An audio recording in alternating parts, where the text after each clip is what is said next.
Magandang araw, tanghalit, hapon, gabi sa inyong lahat. Ito nga pala guys si Mac Jan Labrador ang nagbabalik. Bali guys, nandito tayo ngayon sa isang quick na video na pupuntahan namin at bibisitahin namin si Boss Yeye. You know? Bali guys, nandito kami sa punto ngayon na on the way na kami sa bahay nila. Bali nasa Damam siya, almost 4 to 5 minutes din ang biyahe. So kailangan natin bilisan para makabot tayo sa malupit niyang palabok. You know, kay Boss Yeye. So guys, andyan na kami, on the way na. At namimiss na namin yung mga foods niya.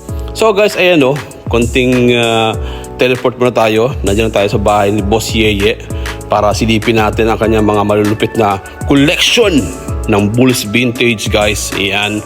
So nakaka-excite at mas lalo nakaka-gutom ang kanyang malupit na pinakamasarap na palabok sa buong Eastern region guys. You know! Ayan. So guys, pakit na tayo. Ayan. At konting silip sa mga koleksyon niya. At ayan, nasa loob tayo ng bahay niya. Silipin natin ang kanyang malupit na palabok. At least nakaabot pa. You know! Ayan. Konting silip sa mga tropa. Ayan. Ayan guys, sa mga tropa natin. So guys, ayun tayo sa kwarto ni Boss Yeye. Ayan ko yung collection, Bulls. At yan naman guys, ang collection ni Boss Glenn. Ang malulupit guys, na napaka-lupit at mahal na collection. Ayan, tumitingin-tingin tayo ng mga collection niya sa mga vintage collection. Kasi guys, siya kumukuha ng mga collection guys at malupit maghanap yan, si Boss Glenn.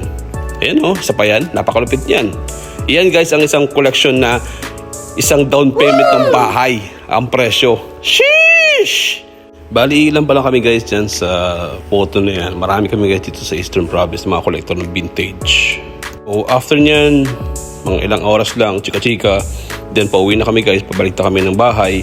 So, see you guys again for the next time. At salamat Boss Yeye sa malupit mong palabok sa mga tropa dyan ng Eastern region. Guys, so don't forget to like, follow, and share in my videos. Bye!